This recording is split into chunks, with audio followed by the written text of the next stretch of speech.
Bonjour les yogis, j'espère que vous allez bien. Donc pour ceux qui ne me connaissent pas encore, je m'appelle Sandy, je suis professeure de yoga certifiée, passionnée mais surtout engagée dans la création d'une nouvelle conscience collective plus harmonieuse et plus lumineuse. Je m'inspire de mes expériences personnelles et de mon cheminement dans la pratique du yoga pour offrir des formules équilibrées afin de nourrir le corps, l'esprit et l'âme. Donc la formule d'aujourd'hui, c'est la formule des réveils de l'éveil qui ont pour but d'activer sa force vitale, d'équilibrer ses énergies et d'éveiller sa conscience au quotidien. Donc concrètement, il s'agit de séances de yoga de 30 minutes qui sont destinées à tous, débutants ou confirmés, et qui sont postées donc sur la chaîne YouTube Doggy Yoga, tous les jours du lundi au vendredi à partir de 6h. Donc si tu n'es pas abonné à la chaîne, je t'invite à le faire tout de suite. N'attends pas la fin de la vidéo, clique sur le bouton s'abonner et également sur la cloche pour activer donc les notifications et être informé chaque fois que je poste une nouvelle vidéo. Par ailleurs, si tu es déjà abonné, je t'invite vraiment à liker, partager, commenter les vidéos. C'est extrêmement important pour moi. Ça me permet d'avoir plus de visibilité au niveau de YouTube et donc d'être recommandé à un plus large public. Donc vraiment, je compte sur toi pour participer donc à l'effort de la chaîne et à prendre ce temps pour partager, pour liker, pour commenter. Merci beaucoup pour ça. Donc si vous avez suivi les réveils de l'éveil la semaine dernière, vous savez que nous sommes donc dans le mois de novembre avec une nouvelle thématique sur le studio et la thématique de ce mois, c'est la thématique de la mort. Donc la semaine dernière, on a révisé la mort dans l'hindouisme avec le concept du samsara, donc du cycle infini des naissances, morts et renaissances. Et on a révisé aussi le concept du karma, le dharma et le moksha, la libération. Et donc cette semaine, on s'intéresse au mythe de la résurrection, qui est le mythe de l'oiseau phénix, qui est un mythe que j'aime beaucoup.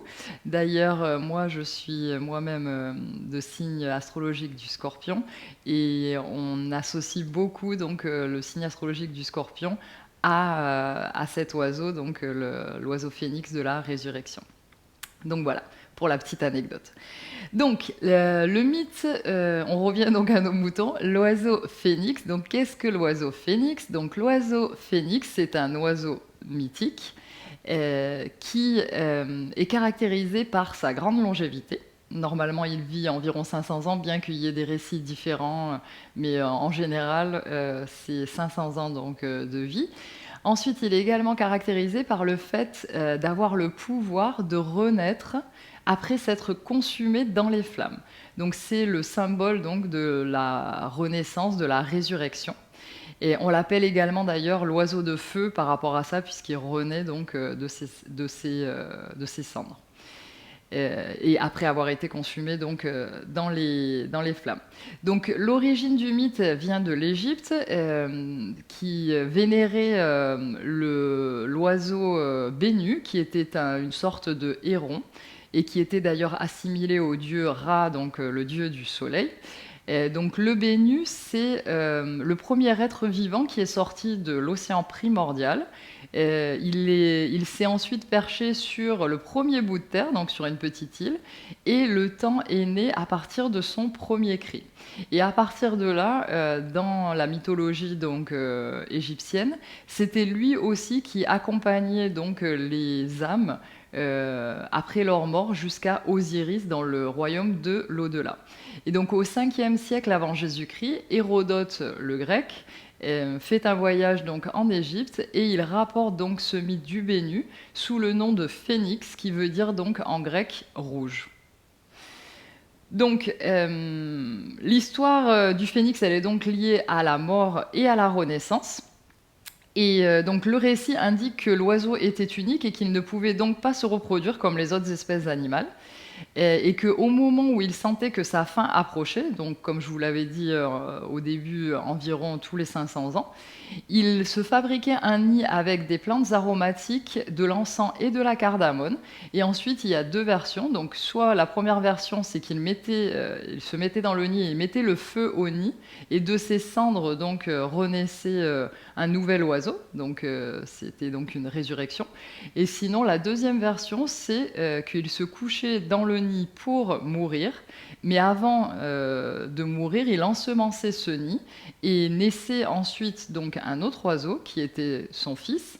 Et cet oiseau-ci venait récupérer le corps de son père, l'emporter dans du bois de myrrhe jusqu'à la cité d'Héliopolis et sur le temple du dieu du soleil. Et là, il était donc incinéré. Il incinérait donc le corps de son père. D'ailleurs, oui, j'ai oublié de vous dire que le mythe, il est donc associé à l'Égypte et plus précisément à la ville donc d'Héliopolis. Donc, inspiré par ce mythe du phénix, cette semaine, nous allons réveiller notre feu intérieur, mais nous allons aussi donc nous inspirer des oiseaux pour nos mouvements pendant le flow de yoga. Et on va également donc venir activer notre chakra racine, Muladhara chakra, qui est donc le chakra de couleur rouge, donc rouge comme le mot phénix, donc qui veut dire rouge en grec. Et ce chakra, on va venir l'activer avec des postures d'équilibre. Et par ailleurs, on va venir aussi pratiquer donc plusieurs postures de yoga qui sont inspirées sur des oiseaux et donc qui ont des noms d'oiseaux. Et on en a déjà pratiqué plusieurs, mais cette semaine, j'ai choisi donc comme posture culminante l'oiseau du paradis, qui est donc une posture qui est assez exigeante. En fait, j'ai choisi l'oiseau du paradis parce que dans certaines cultures, on en reparlera très certainement cette semaine en allant plus en détail dans le mythe donc, de l'oiseau phénix, parce que l'oiseau phénix existe dans plusieurs cultures, il est appelé différemment, comme chez les Égyptiens ça va être Bénu, dans d'autres cultures il va avoir d'autres noms, par exemple en Inde ça va être Garuda, l'aigle. Donc dans certaines cultures en fait il est assimilé à l'oiseau du paradis. Donc ici, cette semaine, on va tenter donc, de réaliser cette asana qui est assez exigeante. Donc toute la semaine, on va préparer, enfin toute la semaine, lundi et mardi, on va préparer donc cette posture. Donc cette posture, on va la préparer en travaillant notre ouverture de hanche, en travaillant sur la souplesse des ischio-jambiers, mais aussi la force dans les quadriceps, l'équilibre, parce que c'est une posture d'équilibre qui est assez complexe. D'ailleurs, moi, j'ai du mal à réaliser cette posture. On verra mercredi si j'y arrive. Ensuite, on va travailler aussi l'ouverture d'épaule, parce que c'est une posture en fait où on doit venir attraper nos bras dans le dos en enroulant la jambe. Et pour cela, il faut vraiment avoir une très bonne ouverture d'épaule. Hein. Et malheureusement, quand on est nouveau dans le yoga, souvent c'est ce qui est le plus difficile, et d'autant plus dans nos sociétés actuelles, où on est constamment sur le téléphone ou sur l'ordinateur, et donc on a tendance à avoir les épaules fermées et vers l'avant. Donc on va travailler cette ouverture d'épaule. D'ailleurs, je vous recommande d'avoir une sangle de yoga. Très important. Si vous n'avez pas de sangle de yoga, vous pouvez utiliser n'importe quel foulard ou autre. Hein. C'est sûr que c'est mieux d'avoir une sangle. Mais vu qu'on ne va pas utiliser en réalité ici la boucle, c'est juste la corde, vous pouvez aussi avoir une corde. Hein. Ici, on va les utiliser en fait dans les fermetures à l'arrière. Donc on va utiliser pour venir ici attraper avec nos mains et venir ouvrir donc nos épaules. Les briques, je vous les recommande aussi puisqu'on va faire des postures d'ouverture de hanche comme le lézard. Donc si vous n'arrivez pas à descendre, vous allez pouvoir poser donc, les coudes sur les briques. Donc voilà, je crois que c'est tout ce que j'avais à dire. Donc on va commencer par un pranayama, je vais me reculer légèrement. On va commencer par un pranayama de la respiration de feu, puisqu'on va réveiller notre feu intérieur comme le feu du phénix. Donc on a déjà pratiqué donc assieds-toi déjà en position confortable sur ton tapis de yoga, donc avec une cheville devant l'autre de cette façon en tailleur, ou alors un talon devant l'autre, ou encore en demi-lotus si tu en as la possibilité. Et n'hésite pas à t'asseoir sur une brique pour pouvoir relever ici tes fessiers et avoir les genoux qui se rapprochent plus du sol, ou alors sur un coussin de méditation, tu peux aussi t'asseoir sur tes talons. Donc, Une fois que tu as choisi ta position confortable, je vais t'expliquer si tu n'as pas pratiqué précédemment Kapalabhati. Alors surtout, si vous avez le nez qui est obstrué, n'hésitez pas à avoir des mouchoirs près de vous. Par contre, c'est très bien parce qu'en plus, comme on est ici en yoga en ligne, vous pouvez expirer sans problème par le nez, et si jamais vous avez des choses qui sortent, ben, ce sera très bien. D'ailleurs, c'est une respiration qui est très, très bonne à faire pendant la période des allergies, des rhumes, etc. Ça permet vraiment de dégager la partie haute des voies respiratoires. Donc n'hésitez pas à la faire. Mais ayez donc un mouchoir près de vous pour ensuite pouvoir continuer la séance sans être gêné par ce que vous pouvez ressortir de votre nez. Donc pour la respiration de feu, Kapalabhati, le concept c'est qu'on va expirer donc consciemment en rentrant le nombril, en donnant des à-coups, en rentrant le ventre. Et l'inspiration, elle va se faire de façon inconsciente, c'est-à-dire qu'on va pas inspirer activement. Donc je vais vous montrer une fois pour que vous compreniez. Donc on inspire complètement, toujours par le nez bien sûr. On expire tout. On inspire à la moitié de la capacité. Et ici, on va venir faire des à-coups, donc rentrer le ventre et expirer.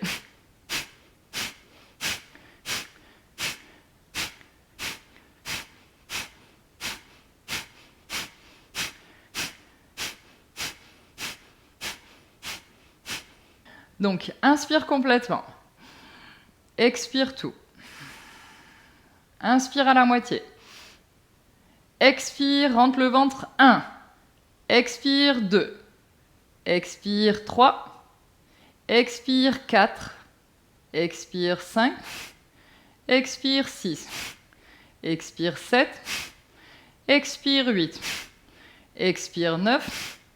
Expire, 10. Et repose tout.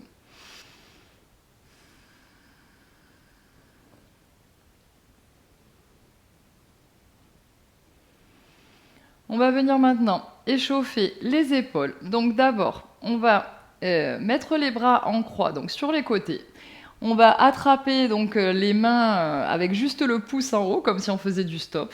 Et on va descendre le pouce droit vers le bas du tapis et le pouce gauche vers le haut.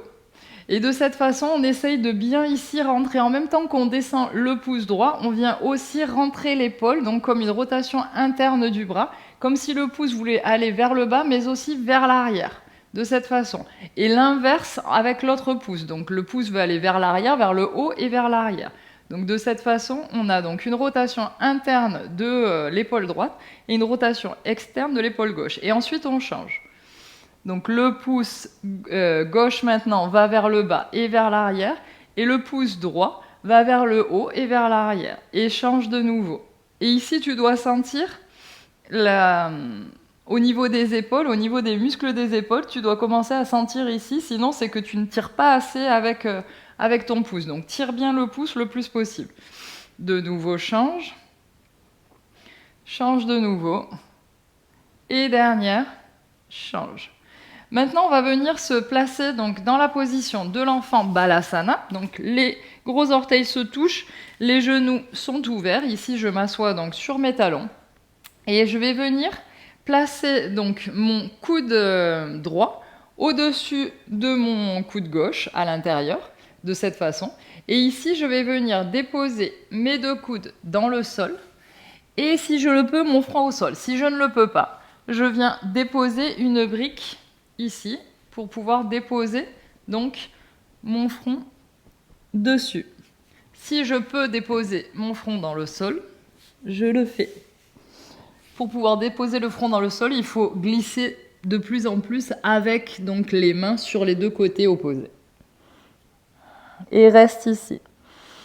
Inspire. Expire. Inspire. Expire. Inspire. Expire. Et remonte tout doucement. On va venir croiser de l'autre côté maintenant. Donc le Maintenant, c'est le coude gauche qui va être au-dessus du coude droit. Et de nouveau, même posture. Et reste ici pour 5 respirations.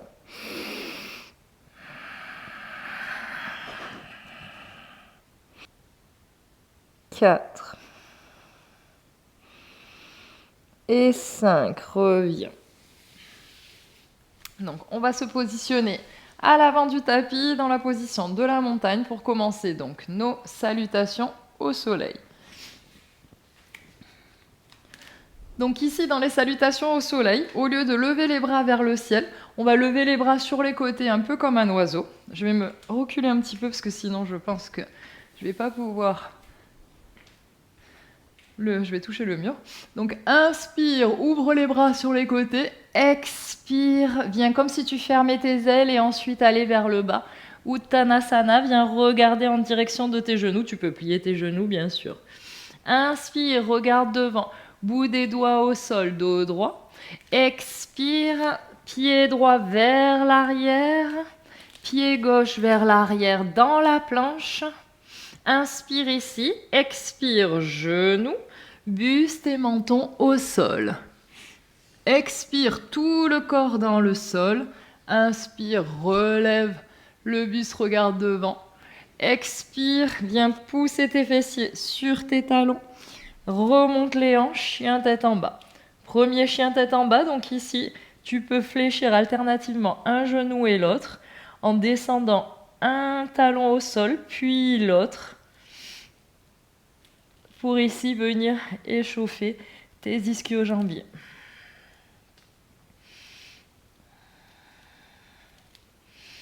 Pousse bien dans tes mains, essaye d'avoir les fessiers bien vers le ciel. Et le poids est vers l'arrière. Pas de poids vers l'avant, on n'est pas vers l'avant. N'hésite pas à plier complètement tes genoux pour avoir le dos droit.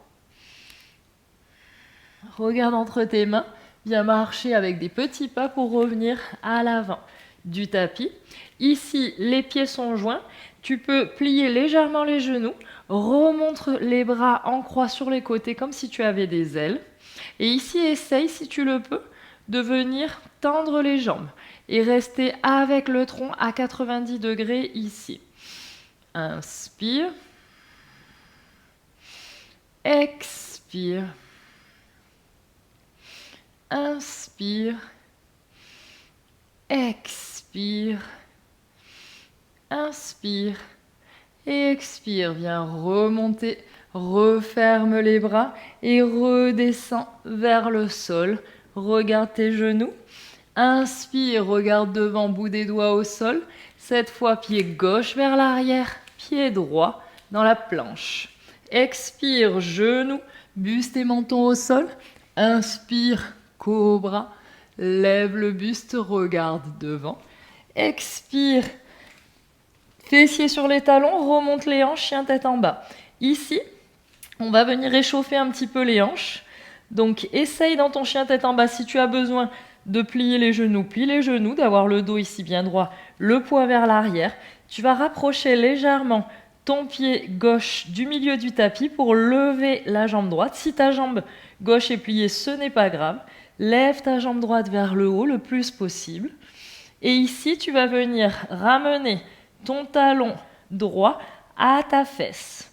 Et on va venir faire des cercles avec notre genou. Donc le genou vient toucher l'intérieur du genou gauche, puis ensuite il s'ouvre vers le haut. Et de nouveau, on vient toucher, puis ouvrir vers le haut.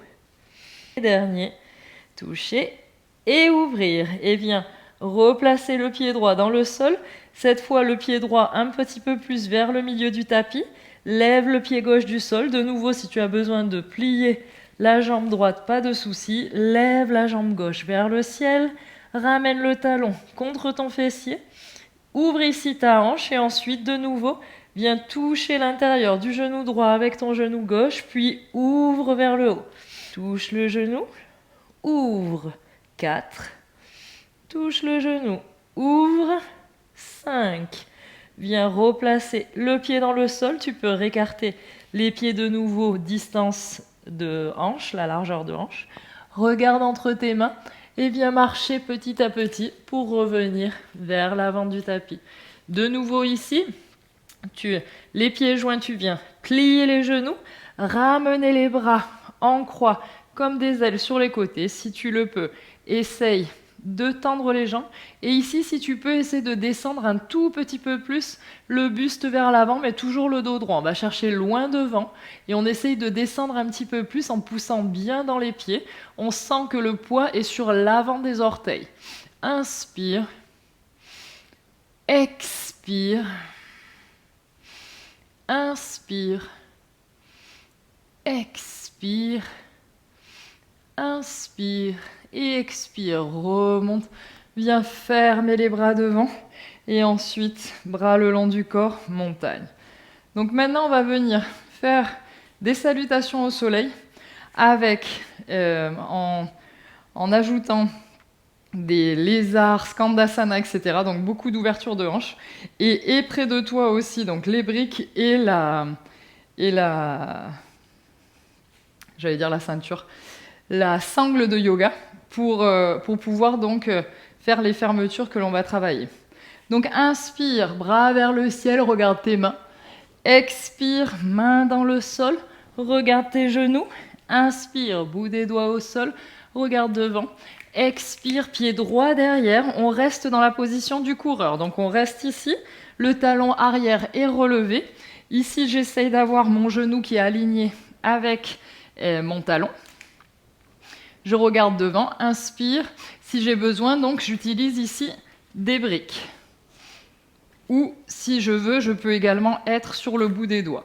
Inspire, expire, inspire, expire, inspire et expire. Maintenant, je vais venir mettre ma main gauche à l'intérieur du pied gauche. Je décale légèrement mon pied gauche vers la gauche. Donc mes deux mains sont dans le sol. Ici, de la même façon, si je n'arrive pas à avoir les deux mains dans le sol, je peux avoir donc les deux briques. Et je reste ici et j'essaie de bien ouvrir ma hanche ici. Inspire, expire, inspire, expire, inspire et expire. Ici, je vais descendre sur les coudes si je le peux. De nouveau, si j'ai besoin, je peux utiliser ici des briques pour mettre donc mes coudes vers le sol. Et si je peux, je descends complètement mes coudes au sol. J'essaie de bien ramener mon genou gauche contre mon épaule gauche. Je ne laisse pas que le genou s'ouvre. Regarde devant, inspire, expire, inspire, expire, inspire et expire. Ici, je vais venir passer mon coude gauche sous mon genou gauche, le plus loin possible ici, et je vais ouvrir mon bras et ouvrir l'autre bras si je le peux, sinon je laisse la main droite au sol pour essayer ici d'être dans une position du lézard volant. Inspire, regarde devant, expire, inspire, expire, inspire et expire. Je remets mes deux mains dans le sol et je vais venir basculer vers mon pied droit, je plie mon genou droit, je descends le plus possible mes hanches, je lève les orteils du pied gauche et je viens ici dans la position de Skandasana, si c'est possible. Si pour moi ce n'est pas possible et que mon pied ici est relevé, ce n'est pas grave, je peux utiliser sous mon pied une brique par exemple, ou un petit coussin, pour ne pas être... Parce qu'ici on va essayer de pouvoir rester dans cette posture. Parce qu'ici, on va essayer de venir fermer justement la fermeture que l'on recherche dans la position finale de l'oiseau du paradis. Donc, pour la fermeture, je vais me décaler un petit peu pour que vous voyez. Pour pouvoir essayer d'attraper nos mains, donc, et ta sangle si tu en as besoin, on va d'abord donc venir chercher loin devant avec le bras. Et en même temps, on va descendre le plus possible l'épaule droite vers le sol. Et on va essayer de placer l'épaule, donc l'extérieur de l'épaule droite, au niveau de notre genou droit. Et ici, avec le pouce, on va venir descendre le pouce vers le bas et vers l'arrière, comme on l'a fait dans l'exercice précédent, en essayant de serrer beaucoup ici notre tibia, et la main va venir se positionner à l'arrière, et ici, avec la main droite, je vais descendre mon pouce vers le bas et vers l'arrière, et je vais venir essayer de chercher l'autre main. Donc je vais vous montrer de dos.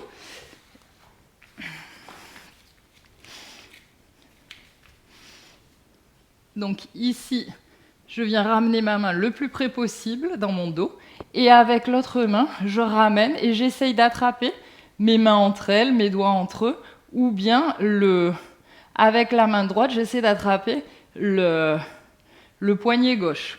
Si je ne peux pas, j'utilise donc une sangle.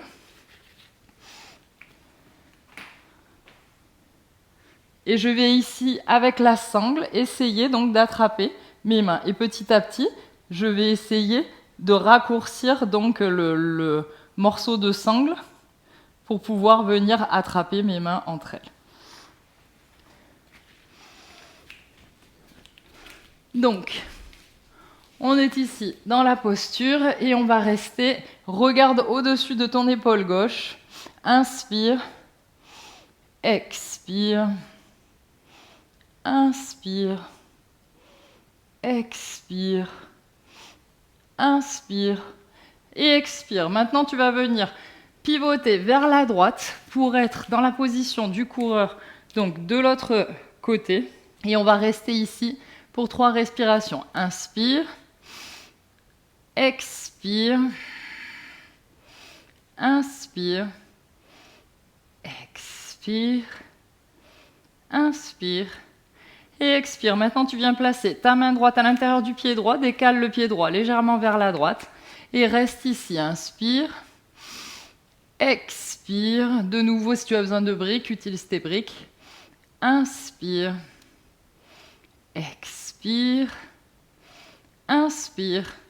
Et expire. Maintenant, on va venir descendre les coudes dans le sol, si on le peut, sinon sur les briques. Et on essaye de ramener le genou droit bien collé à notre épaule droite. Regarde devant, inspire. Expire. Inspire. Expire. Inspire. Et expire. Maintenant, je vais vous montrer peut-être, pour que vous voyez mieux, pour venir passer donc le coude. Ici, on est donc sur les coudes. On vient passer notre coude sous notre genou droit et on va venir tendre la main comme si on volait et l'autre main de l'autre côté également. Et on reste ici, si on le peut. Inspire. Expire. Inspire. Expire. Inspire. Et expire. Main dans le sol et on va venir basculer sur et plier le genou gauche, les orteils du pied droit vers le ciel, talon dans le sol. De nouveau ici, si je n'arrive pas à descendre, je peux placer donc une brique sous mon talon. Si je suis plus haut, ça va être plus inconfortable et plus difficile ensuite de pouvoir faire la fermeture. Donc ici, de nouveau, on va venir essayer d'attraper nos mains à l'arrière. Donc pour cela, je viens descendre vers l'avant. Je descends le plus possible ici mon épaule gauche pour qu'elle soit à la hauteur de mon genou gauche. Je vais chercher vers l'avant. Mon pouce va vers le bas et vers l'arrière. Je viens enlacer ici donc ma jambe et je viens avec la main droite, pouce vers le bas et vers l'arrière. Je vais venir chercher l'autre main. Et en réalité, c'est la main gauche qui attrape la main droite et pas l'inverse. Donc si j'ai besoin de nouveau ici de la sangle, j'utilise la sangle. Donc je vous montre de nouveau de l'arrière. Et je viens regarder au-dessus de mon épaule droite. Inspire. Expire. Inspire. Expire. Inspire et expire. Viens pivoter vers la gauche et viens ramener ton pied droit vers l'avant. Les 2 pieds largeur du tapis et les talons vers l'intérieur, les bouts des pieds pointent vers l'extérieur. Je descends mes hanches dans la position ici de Malasana, la guirlande. Si j'ai besoin de nouveau ici que mes talons ne sont pas stables, je peux soit rouler le tapis, soit placer une couverture, soit placer les briques sous les talons ici. J'essaie de descendre donc mon coccyx vers le sol. Je mets mes mains en prière au niveau de mon cœur et je viens pousser avec mes coudes l'intérieur de mes genoux pour ouvrir plus mes hanches. Inspire. Expire. Essaie d'avoir le dos droit, de bien descendre tes épaules ici. Inspire. Expire. Inspire. Et expire. Je vais venir m'asseoir dans le sol et on va faire une dernière ouverture d'épaule ici. Je sais que c'est beaucoup, vous risquez d'avoir mal aux épaules, mais c'est important parce que pour l'oiseau du paradis, sinon on n'arrivera pas à le faire mercredi. Donc ici, tu vas venir tendre la jambe gauche contre le sol, le pied en flex. Le pied droit est, lui, proche des fessiers, mais à quelques centimètres. Et entre les deux jambes, c'est la distance donc des hanches. Ici, on va venir lever le bras droit vers le ciel et on va venir placer notre épaule droite à l'intérieur du genou ici. De nouveau, on essaie de descendre l'épaule droite le plus possible. On va chercher loin devant et en bas. Et ensuite, de nouveau, on va pivoter la main, le pouce bien vers le sol et vers l'arrière. J'essaye d'attraper ici l'arrière de mon dos et avec ma main gauche, je viens de nouveau aussi pivoter mon pouce vers le bas et vers l'arrière et j'essaye d'attraper ici. Donc je vous montre derrière ce que ça donne et de nouveau, si vous avez besoin, vous pouvez utiliser ici une sangle. Donc on est dans cette position. Et l'important, c'est d'essayer, ici on va essayer donc de descendre, parce que c'est une flexion au sol. Donc on va essayer d'abord, on tend le dos ici, inspire, et expire, on va essayer de ramener notre menton vers notre jambe qui est tendue. Inspire, expire, inspire, expire, inspire, expire, inspire, remonte dos droit, expire, relâche tout. On va faire la même chose de l'autre côté, donc cette fois, jambe droite tendue, jambe gauche pliée avec le talon près des fessiers. On va descendre donc notre épaule gauche à la hauteur du genou gauche, bien vers le bas. Et ici, de nouveau, avec le pouce, je vais vers le bas et vers l'arrière. Je viens attraper ici, main droite, le pouce vers le bas et vers l'arrière. Et je vais venir attraper derrière. Regarde devant, inspire, expire, descends vers ta jambe au sol. Et reste, inspire, expire, inspire, expire, inspire, expire, inspire, dos droit, regarde devant, expire, relâche tout. Et on va venir s'allonger pour un Shavasana. N'hésite pas à avoir une couverture, même si le Shavasana ne va pas être très très long, mais n'hésite pas à utiliser une couverture parce que si il fait froid dans la pièce, après la chaleur que l'on a créée, tu risques d'avoir froid. Donc descends contre le sol, viens relâcher le bas du dos. Contre le sol, pieds écartés, largeur de tapis, les bras le long du corps, paume de main vers le ciel, ferme les yeux. Inspire et expire par la bouche. Inspire par le nez, expire par la bouche. Inspire par le nez, expire par la bouche. Et relâche tout.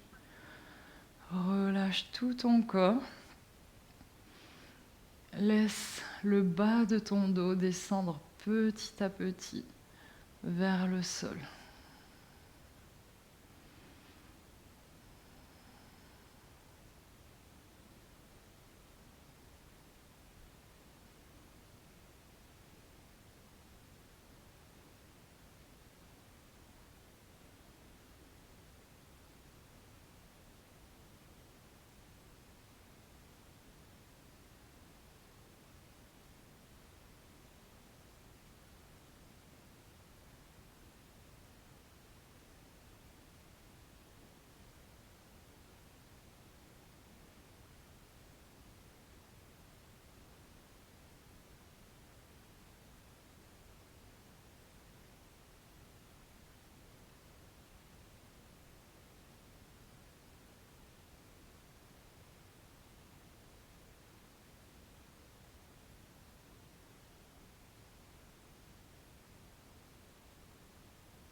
Petit à petit, commence à bouger tes pieds en faisant des cercles avec les chevilles. Tes mains en ouvrant et en fermant les poings.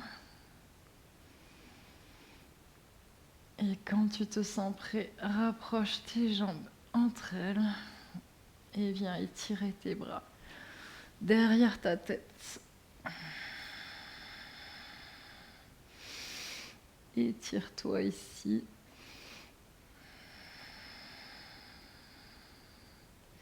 Et viens basculer sur un côté en position fétale.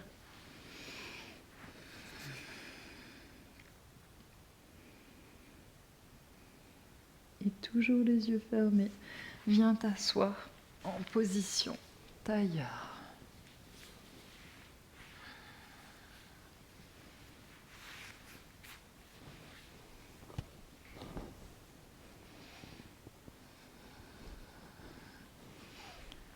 Place tes mains devant ton cœur et inspire profondément pour chanter un Om et 3 chantiers.